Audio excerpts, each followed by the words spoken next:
The FYCoDcast is not endorsed by Activision, Infinity Ward, Treyarch, or any of the studios working on the franchise. Call of Duty is rated M for mature by the Entertainment Software Rating Board. Please respect the ratings.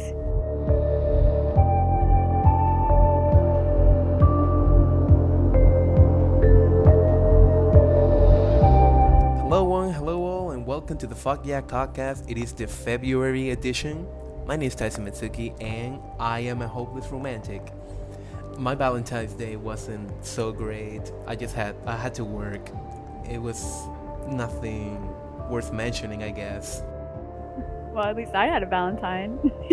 Well, thank you, ladies and gentlemen. Black Crystal, she's our lovely co-host of the podcast. I guess you want to brag about your Valentine's. Oh no, it's nothing special. Don't worry. It was my Xbox. Wait, what? Oh Yes, my. me and my Xbox had a lovely Valentine's Day playing Dead Space with pizza and ice cream. Oh my It was god. awesome. And people wonder why you stay faint. I know. Really, people wonder why I stay fit. I only eat pizza and ice cream. Let's just start with a news call before this goes into weird territory. News call. This information is for your ears only. Okay, we're in the news call, and we have quite a bit of stuff. Crystal, what do we got? Today we've got a big correction, finally some answers about the probation and the fact that it is still active but less frequent. We're thinking maybe it's working as it was supposed to work now. What do you have to say, man? Because, the probation stuff confuses the crap out of me. So what we have is that Bondahar finally admitted that this is not an easy problem to fix. He tweeted this under the Treyarch account, basically recognizing that there's no easy way to tell apart the people who rage quit and the host migrations. He does acknowledge that as a problem, but it doesn't really have an easy fix. I still think that probation was taken offline to check what can be done about it. But when they brought it back online, I think that's done via hotfix. It's not like you have to download a patch for it. But then they still ran across the problem that you were punishing people that needed no punishment. Like they were in the middle of a host migration and they just went bonkers. What do you have to say about that? I mean, it's always going to be hard to tell who's leaving and who's just getting kicked. I mean, it happens to people. I'm fortunate enough that it doesn't happen to me a lot. But I am one to say that I do rage quit a lot, and I've never been probation for that yet. So it's kind of confusing. How do they determine it? What are the factors that apply into it? Is it? It's a difficult thing to have control over because there's so many different variables, you know. And I guess you can't really get so mad because they're trying to address a problem. That's all. That's all I got, man. Okay, I'm just gonna move on. We have news for Revolution. What do you got? We've got the Revolution drop for the PS3 and the PC on the 28th of February, which is exciting for you guys that aren't on Xbox like me. And people and people will still bitch about that. It's so true. But you guys pay so much for Xbox. They better give me stuff first. That's what I say. I'm like, I'm paying $60 a year for this crap. Give me my stuff first, okay? Stop complaining. You get free online crappy servers. Actually, what was it? I heard it on a video. I don't know if it was Drifter or if it was Xbox Ahoy or if it was somebody else that said that the whole time DLC exclusivity that Microsoft acts of Activision could be funding the whole DLC project. So it kind of makes sense in a business. No, it wasn't. I thought it was one of the source, but it wasn't him. It was definitely a YouTuber. It is possible that they could be funding the whole DLC project by Microsoft going to Activision and kind of like, hey, let's give you. I'm gonna give you $20 million, just to throw a figure out there because nobody knows what the actual deal goes for. Hmm. That and they could pretty much be funding the whole DLC project, and all Microsoft is asking is for a time exclusivity deal. And yes, I know Call of Duty is played by a lot of people, and this is unfair. Blah blah blah. I know, but it's a reality of the business. But the thing that sucks the most, I would think, is that the Wii U version of Black Ops 2 seems to be left out in the cold.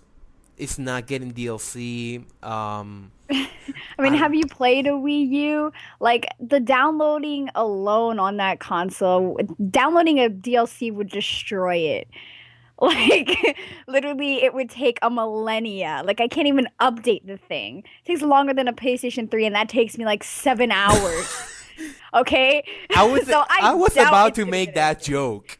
I was about to make that joke. I tied it in, all right? I stole your thunder. I'm sorry. But it's So the truth. It's the truth. I don't think the Wii U is ready yet, you know? Like I don't think it's ready yet. it wasn't ready for a lot of Call of Duties, and yet they still put that out there. I don't know. I'm just convinced of the fact that Call of Duty is a game meant to be experienced on either PlayStation 3, Xbox 360, or PC. That's the way I look at it. I'm sorry, Nintendo. You have been part of my childhood, but I don't think your console's ready for Call of Duty. I'm sorry. You guys can be my family console, but when I want to play legitimate games, I gotta go back to my Xbox or my PlayStation. Like, come on. Like the only exception is like Zelda. Like that's it. Zelda, Mario, that's it. Don't care. Like that's my hardcore Nintendo games. And then when Bayonetta 2 comes out, I'm on that. But anyway. Okay. Moving on. What do we All right, got? we've got Black Ops 2 is going MLG, guys. You guys knew this was gonna happen because Modern Warfare 3 was not up to par. I mean, come on, let's say that. Like they did so much better this time, and I'm proud of it being back in the game. What do we got here? It says that they're gonna kick off the Winter Championship March 15th through the 17th, which is gonna be so cool. I really wish I could watch that, but I'm like doing so much stuff. Naruto comes out, so I'm like Do you on know? that. Do you know that's being streamed by via Twitch, right? Oh, It is. and for the guys, the link is twitch.tv/MLGCOD. I think they put up a match every Monday and Thursday, if I'm not mistaken. Sounds right. I'll leave you. That sounds right. Okay. What you got? It's crap. I didn't even know what I was gonna say. The The, preliminaries were held throughout February, which is really good, and there have been 4 qualifier matches so far. yeah. This is an important step for Black Ops 2 eSports initiative because they have been really adamant about pushing that out.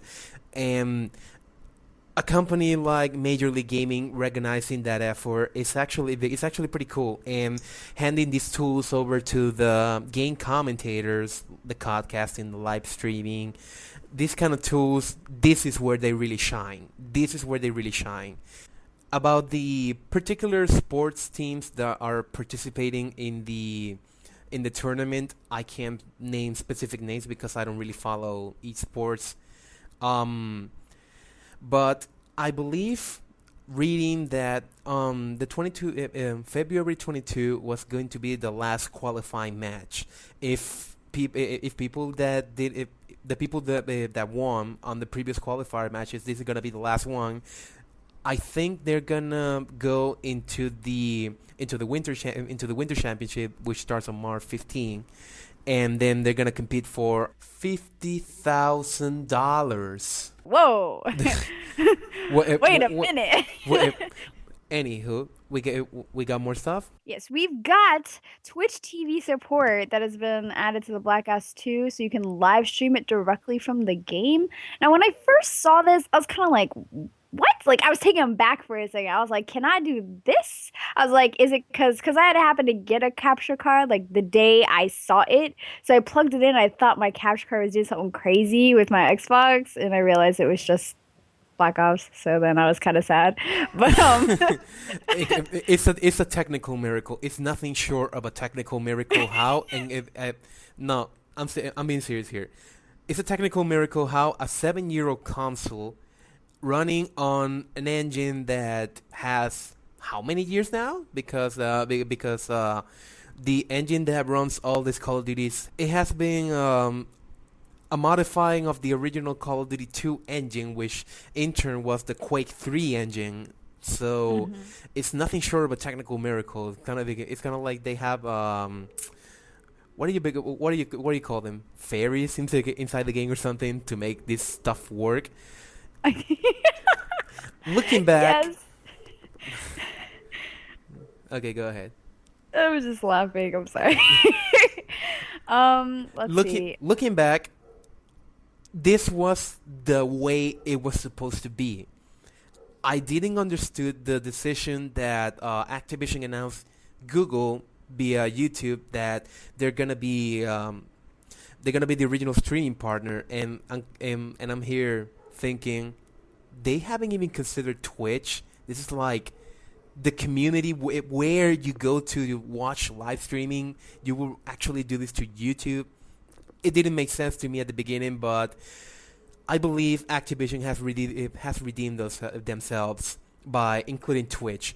It operates under the same rules as YouTube. You have to have a minimum of 10 people watching your stream for it to actually go live. And there's something else you wanna go and mention it, Crystal? Um, no, I'm just kidding. It's only on there for the PS3, the PC, and the 360. So again, no Wii U glory, which is depressing. I it, mean, it, I re- don't think it can handle it. it really is the bastard child, and this is actually being touted as next gen. I don't know. I don't think it's next. I mean, no, it's just a giant 3DS attached to a Wii. That's what it is. I can play the same. Like that's what it is. It has a stylus. Come on. Nothing we haven't seen already. All right. It's just a Nexus tablet put in a case with some control stick thingies and some extra buttons. All right. Oh wow. The following words are not the opinion of the FYCoDcast. They are only Crystal's words. Oh my gosh. Oh my gosh. So true. So true. Okay. I think that's about it for the Twitch topic. Anything else? Okay, we got that the newest Black Ops 2 update. The on Xbox is called the title update 5. I think PS3 is called 1.07. It is an important update because while it doesn't fix anything, well, you could go over the patch notes there over at FYCod.us, and I also posted on my Twitter at FYCod. While you go to the patch notes, while you could go like, this happened. The most important thing that I believe this title update fixed was the rank reset problems. This was a popular topic that what happened, as far as I know, is that if you play a local game and then you hop back online, it would say that your data's corrupted, and they had to download a file from the Call of Duty servers to your latest backup, and that always didn't match with the update. And many people were outraged about that. I remember passing around the link to the actual support article, and it was just flooded. They actually had to come up with a form so players could fill in So players could fill in the information and then submit it back to Activision. Phone lines were blown up.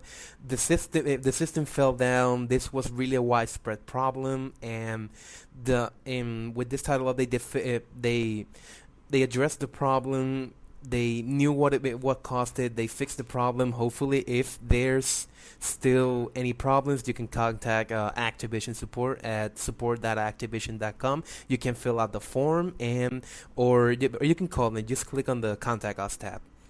That's pretty much there's nothing else noteworthy about the title update except that it fixes that particular issue. What do we got next? We got the fact that Black Ops 2 has been nominated for 3 BAFTA awards. BAFTA. I like that name. They're British. Have you heard of those awards? I've heard of it like once or twice, but I never really like was into it. Like I've seen like little like talks about it or articles and stuff like that.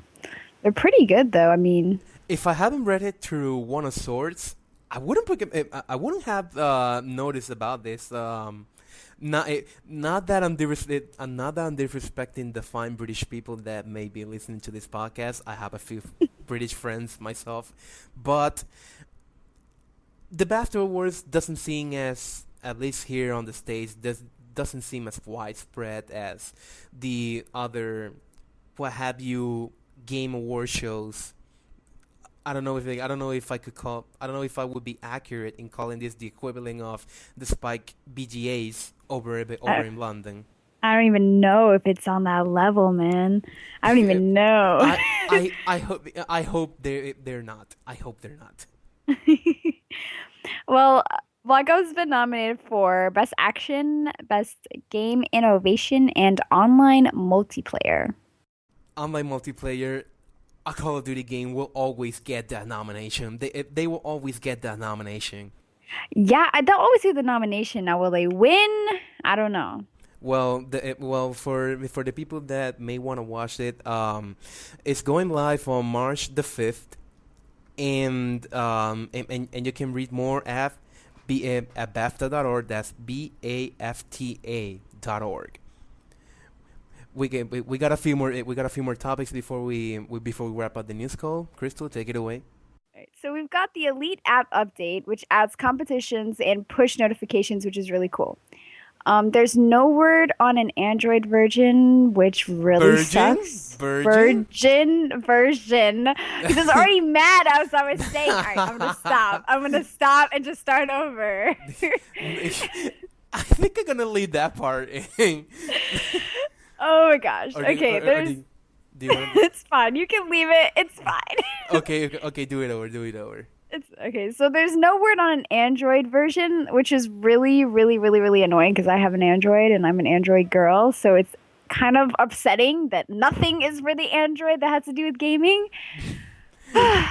iPhone for the win. Not even the Windows Phone gets stuff, and Androids are just chilling on the side. It's so angry. It's so mad. Oh my gosh. I couldn't help but thinking that this was highly convenient. At least I'm a gamer that is always on the road. I really can't be logging into the Elite website all the time. So this is an added convenience that I believe you can also, if you're the clan leader, you can also enlist your clan into different operations that Elite could have. So it's actually a convenience. It's really interesting. It really pushes the Elite app forward because because back then it was just a glorified stat tracker. And even when they added Elite TV, I still saw it as a novelty. But this is the part in which they could actually make the Elite app useful. That's what I think, at least. And while it does suck that Android, at least the feature parity is still not up to expectations. I did look in the Google Play page for the Elite app. They didn't have this feature in, and it kind of sucks for the gamers that are on Android. But the iPhone master race. The only goes one forth. me. Oh Okay, my gosh. okay. For the news call, I'm gonna close with this. Had you heard the replacer? This guy. This guy. Let me tell you. First of all, backstory real quick. Uh huh. I know him from Prison Break, the show. So like when I saw him pop up for Call of Duty, I was like, "What are you doing?" I was like, "What are you doing? You play this mobster on this TV show who's killing people, and you come up here to suit and tie like a boss daddy? Like, come on. I'm so confused." He first appeared on the Black Ops 2 Revelation DC trailer, and I was just flipping. I flipped the lid just seeing him. And he's hilarious in general. I guess he's like kind of like a mascot, right? Mm-hmm. I'm thinking. It brought thoughts back to me of the hamburger guy from Black Ops. He was in the he was in the he was in one of the launch. What was it? It was there was a trailer for the original Black Ops in which they show weapon customization. That was where the first appearance of the hamburger guy got, and then he repeatedly came back throughout each DLC trailer, and I thought that was cool because he was kind of like an interesting fellow, I guess. So having an You equivalent, guess. so having an equivalent in Black Ops 2, he's kind of badass. He really gave me a Chuck Norris vibe. I'm gonna get to Yeah, kind of. I mean, I get that. I get that. and to end it on a light note, I don't know who runs the account, but there was an account made for this character, I guess. And you can tweet at him.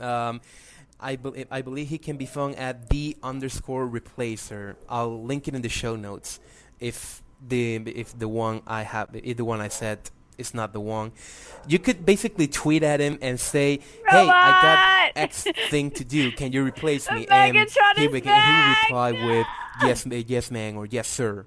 I will replace you," and some sort of witty comment about the activity that you're going to do. I don't know if it's I don't know if the marketing department of Activision, unless someone from the community is trolling us, making us think that it's someone from Activision, because there were a few accounts made for Twitter, basically to troll Bonderhar. I can recall Scooter the Train. He actually got into a fight.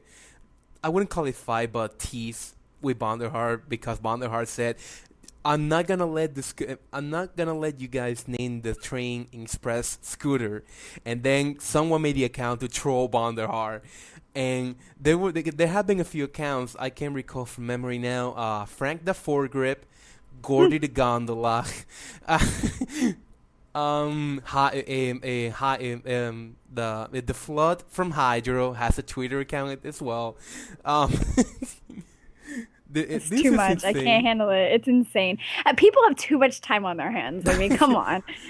But that's what makes Twitter interesting, which Exactly. and I really gotta tell you that you should use Twitter more. You should. Um, okay. So because for the second segment of the podcast, we got a pretty interesting interview call. I got Drifter on the show. Drifter, the guy from In Depth. He's gonna go in depth for a few of his methods. So let's go over with that. Interview call featuring Drifter. And we're on the interview call. And this time around, I would like to welcome the statistician, storyteller, and skeptic, Drifter. How you doing? Hello, doing just fine. I'm glad to hear that. So I'm gonna ask you about a few questions about yourself and your channel. Let's get this over with then. Alrighty. Okay, to start, what is exactly the meaning behind Drifter?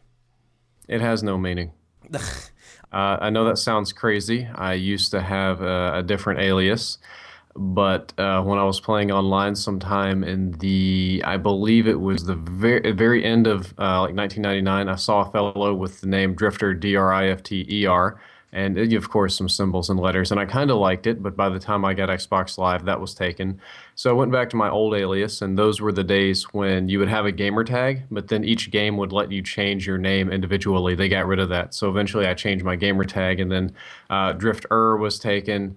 Drift Or with an O was taken. That guy likes to impersonate me now, which is awesome, and he refuses all attempts for me to purchase the gamer tag from him. And then Drift Or with an O, I think, was taken. And then I eventually got Drift Or X, and it was the same kind of thing on forums. I did Drifter, then Drift Or, then Drift Zero R, and eventually, when I get a DRIFT Zero RX, then people haven't signed up for it already. And there isn't a particular meaning for it or something symbolic. I just kind of liked the name and picked it at random, and it stuck. Sometimes the name chooses you, and sometimes you choose the name. Continuing along the line of what the naming, um, as a logo, you use a lot the yin yang logo. Does this have a meaning to you? It does now more than it did before. Again, it's something just fairly random. I always kind of liked yin yangs, and I don't really know why. When I first started playing Halo 2, you had your create your own emblem thing, and my emblem forever was the yin yang that you see now, and that's when you saw people buy their emblems instead of the little tags or cards or whatever. So people would look across the map and see my yin yang, and that's how I represented myself. And then, well, the next game I played had an emblem creator, and the next one, and the next one, and I kept carrying it on. And when it came time to do my avatars and stuff for the YouTube channel, it just kind of made sense, and I've just kind of stuck with it. I would like to say that there is some sort of deep meaning that signifies something about my personality, but it wouldn't be true. It would be more me making something up to try and fit my personality. It's much more of I just kind of like the way the yin yang look, and I picked it and I stuck with it, and that's about it. Okay, so moving on. This is I'm gonna put the personal question aside for a moment, and then I'm gonna go into your channel. From what I got, you started the channel in 2008. Sounds about right. Most of the videos that you put up on the YouTube, kind of like on the beginning of time, were kind of like little personal videos. The question here would be if you didn't have any aspirations to actually make your YouTube channel more active like it is now. No, there wasn't a thing back then. 2008, YouTube was this brand new thing. Like, oh my gosh, you can watch videos on the internet, because before it was all you had to have MPEG-4 or Windows Movie Player embedded into the site, and YouTube is revolutionizing the whole video scene by letting you watch little flash videos, and it was just this kooky kind of site that anybody could make a password for. So I signed up, and I had a few videos around my house, so I uploaded a few, and I think about 2009 or 10 the site started picking up a little bit, so I uploaded a few more. It was just a little hobby. I liked making things and liked making a few videos, and I tossed them up there. There wasn't anything more than that. Okay, so now on to the machinimas. I'm starting with Stranger at the end. There were like two revisits of those series. I saw the one in Black Ops, and I think I remember seeing that you brought it back during M.3. That's correct. Talk a little bit about the concept and what you wanted to achieve with that particular video. Well, the concept came from a couple of different places. Number one is that at the time they had this thing on Machinima called, it was some kind of campaign where they would give you a word and you had to make a video about it. And I was in Euphorian Films, and Chinggis Khan at the time got one called Resolute.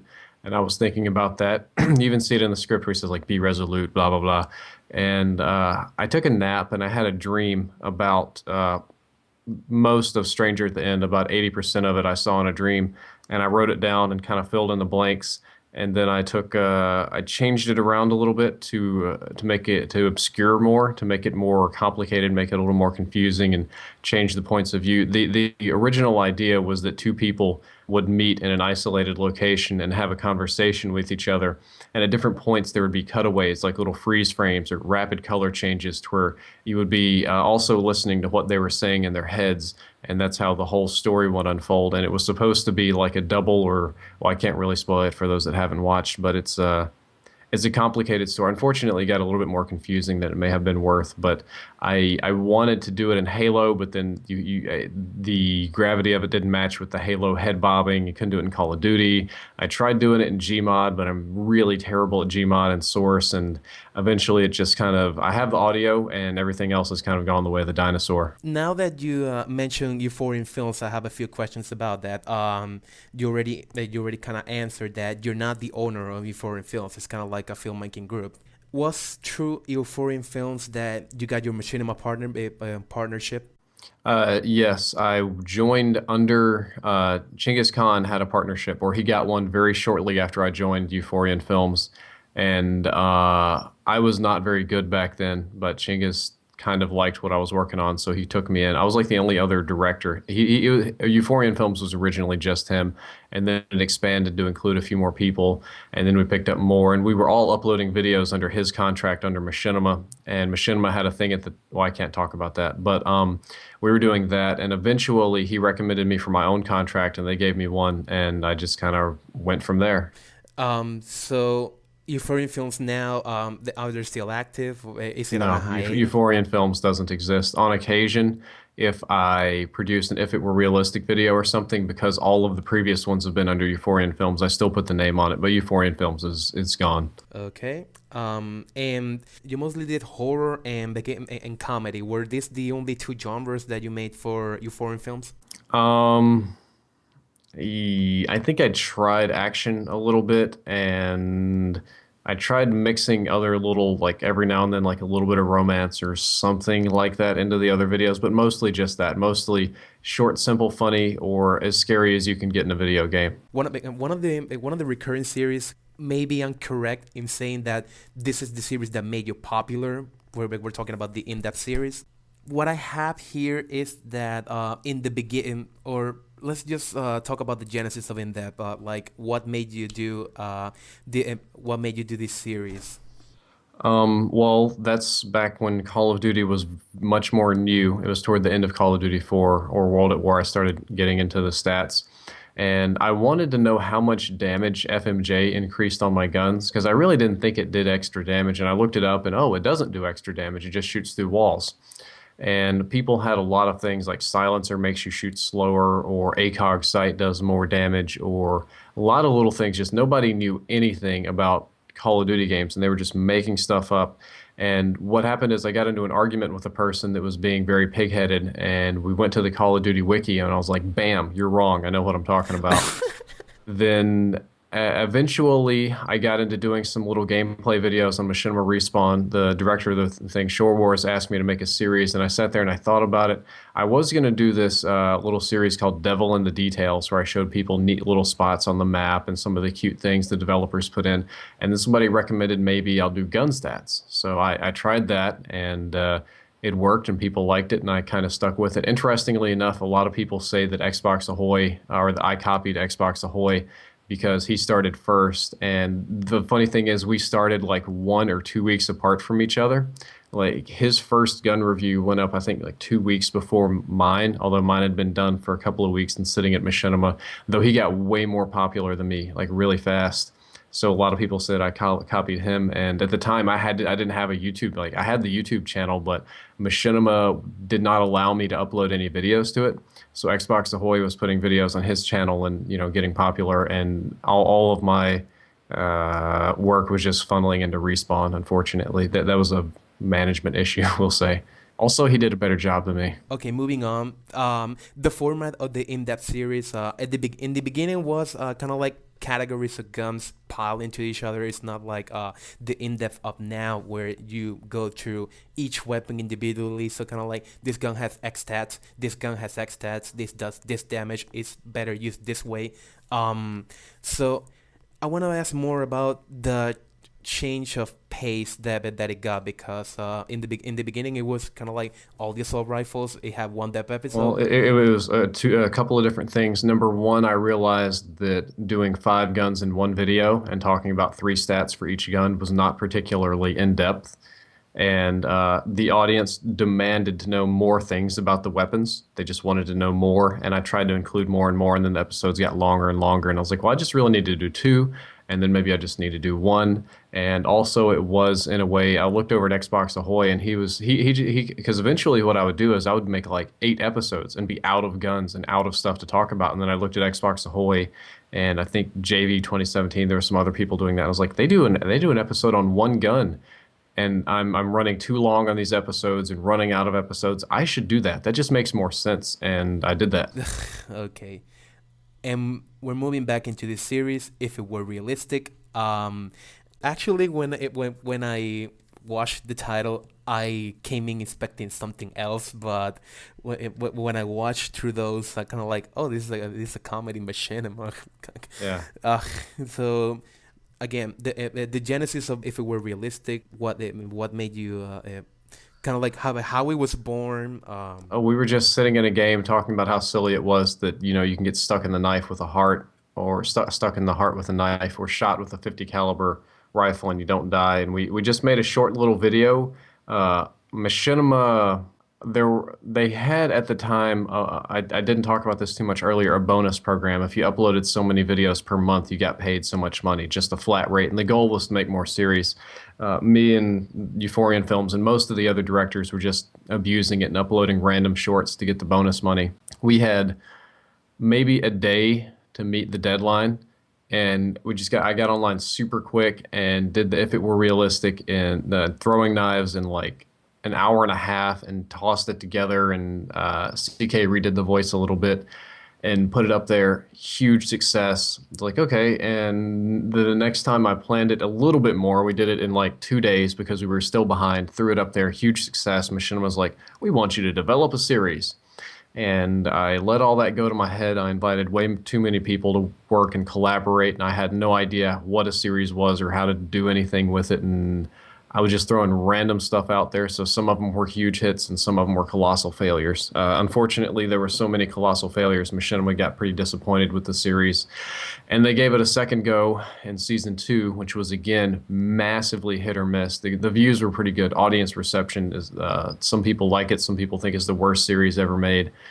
Season 3 didn't go over too much better. So I don't know. Okay, so another series, the Ozymandias update, and I really had to ask you in kind of like a semi-joking tone, what is it about your dog that attracts so many people?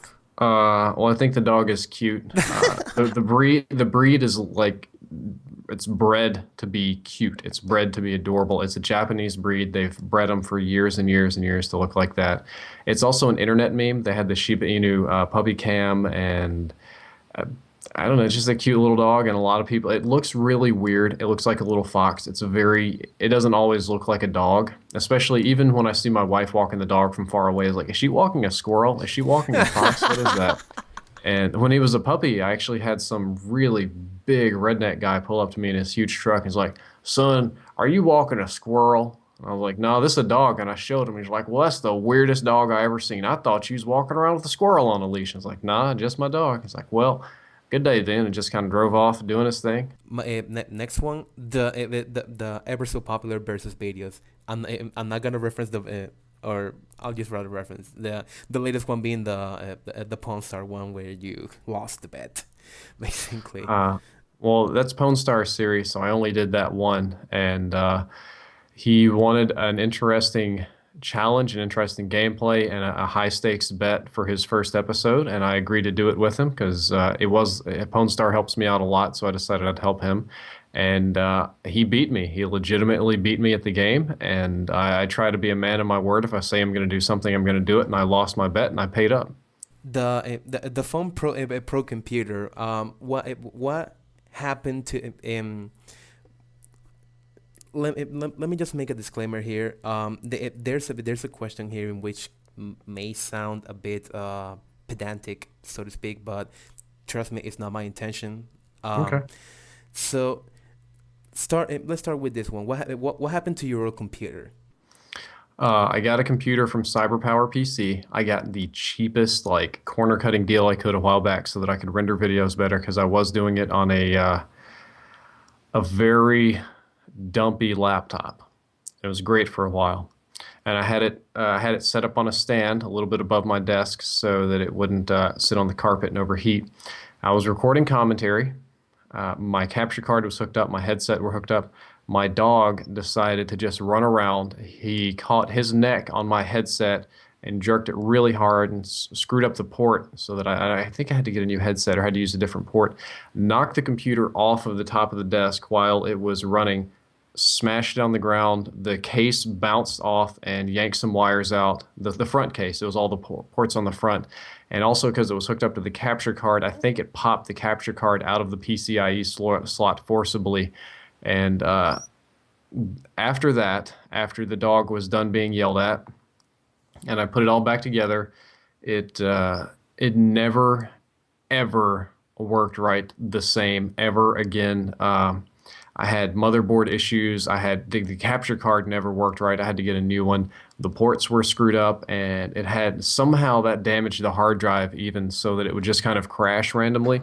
I didn't use it for about 6 months, and then I did a lot of work on it, and I got it to where it would boot up and it would work most days.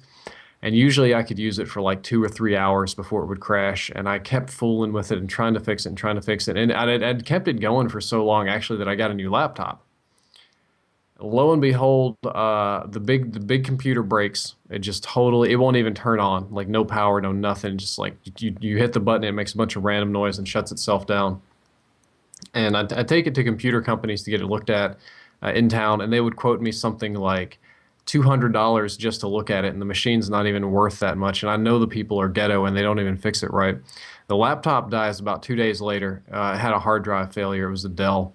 So there I am. I had just decided that I was going to do more YouTube to pay for my college, and I'm all blowed up. I had a computer and a backup computer, and neither of them were fixed. The Dell actually, they quoted me 6 weeks to repair, and it took like 7 or 8, but I did get that, and then it failed again. So but actually got that one back to working like a couple months later, but the big one was just shot. I ended up selling it, or the case, and a couple of the components that still worked. Okay, and then you made the announcement that your computer was broken, but Mhm. but the but you made the call to make it to subscribers to donate to you Mhm. in an effort to make it to get a new computer. And this is the question where I might sound pedantic, but trust me, it's not my intention. What made you think that your subscribers would want to donate? Most of them didn't. I was desperate. I had no real income from the job. I had bills to pay. Both of my computer, my backup computer blew up at the same time, and that meant that the YouTube money was going to dry up, and I had no money at all to purchase anything with. Some people were telling me I should like go to Best Buy and get a 199 computer on a loan, and I'm like, I know that won't even run its operating system, much less Sony Vegas. And I was very, very desperate. The channel was just picking up a little bit. And I knew, I actually had some people, like other commentators, send me a little bit of money. And I was like, you know what? Maybe there's some kind people out there. There's like 20,000 subscribers at the time. I was like, even if just a few of them send me a couple dollars through PayPal, then I'll have enough money to put in with my own to get a computer. What happened was that there were tons and tons of people out there, tons of very nice people that I had never seen leave a comment or a message before ever, sent me money with message through PayPal saying, you know, get back to work, have fun, whatever. There were lots of people, and an abnormal amount of women too. Lots of women sent me money, and I have no idea why. I didn't even know there were that many ladies on my channel. Some people was like, "Oh, it's just the kid's mom," but I don't. I'd like to think not. I'd like to think that ladies like me. Well, Uh, at this day, just your wife still get angry at the thought about that. no, she was happy, and I think I'm pretty sure I sent everybody thank you messages back, and I made a montage for them. They sent me way more money than I ever expected to get. And they also, that was also abnormal, is that women were the big spenders. They were sending in really big figures. And it got to the point where I realized if I kept this going on too long, that they would send me too much money and that I would be fleecing people. So I stopped it early. I think it was earlier than I planned. I thought it would take like a long time to get a computer.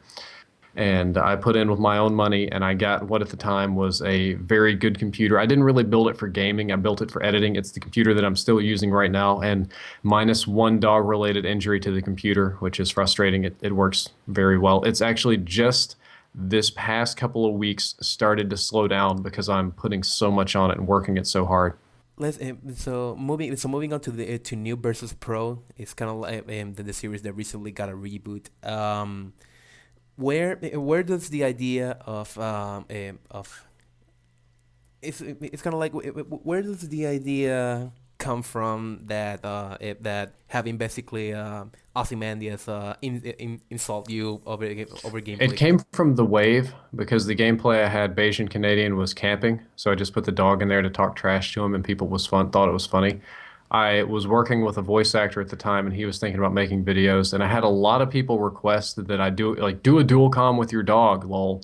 And it just kind of all those ideas came together, and I was like, you know, I'm gonna try doing a dual commentary with the dog and just see what happens. And that's what happened. The voiceover for Ozymandias was someone in which you worked with back in the Euphorian film days, right? Hmm. Okay. And from the get go, it was intended to be comedy, or you wanted to All comedy, and it was mainly meant for it was meant to be very lighthearted, very little seriousness to it. the whole placebo effect thing that that happened. You put out a video that the gun buff was a placebo effect. It really got spread out to YouTube, and the community manager of Infinity War got word of it, and she was actually kind of like I don't know if degrading to the level of the community usually degrades to the flame war or something. So I want kind of like your side of things, kind of like let's start from the beginning. Then when people started it, then when you got word of Tina's I don't know if I call it anger about the whole issue. Um, hmm, that is not something that I can really talk about a whole lot. It was a misperception on both of our parts.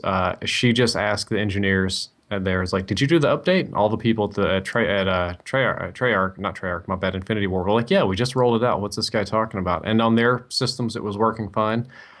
Uh, she also didn't. She was community manager. She didn't know how the game code really worked or anything, and because her engineer said it was fine and I was saying it wasn't. And she was like, "Who is this random guy on the internet?" And she could see the kind of attention swirling. And this happens a lot. Oh, it's like this guy, he's a troll. He's doing this for attention. This is garbage. Especially when the people there at the office say that it's working on her and on their systems.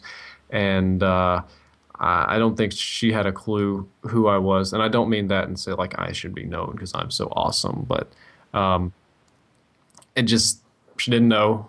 I I didn't know who else to contact, and it didn't go very well. She apologized. We made up. It's all cool now, but it was a frustrating day or two. Exactly. And basically the whole grip ordeal spanned through 4 or 5 videos. You're making the fifth one, right? The In the third one the okay, it was a first, there was a and the second. second, and that's it. Okay, okay. And you actually got some feedback from Bonderhart. He can be quite of a troll, but he's Like everybody thinks Vandahar was mad at me or being mean or rude, but he seemed okay. He was just telling people what the grip does, and that's that. no, it's because Bonderhart is kind of like it's not really a community manager, but however people get Yeah. information from Black Well, Ops yeah, 2. he's the lead developer. He's like the head of all the programmers and everything. Okay, so I'm gonna wrap this up right now. And the question here, which I usually wrap up, is is there a reason, kind of like past the fact that you enjoy doing it, that you do YouTube? Um, I like making videos. I like telling stories. I like getting paid for it, and I like to try to encourage people to learn or try new things, and that's about it. we're just gonna wrap this up. If you wanna watch Drifter's videos, you can go to YouTube.com/drifter, and that's DRIFT0R, as in the letter, not the number, the numerical 0, the O with the slash through it. Okay. Thank you for your time, Drifter. Anytime. We're going back to the podcast. Robot!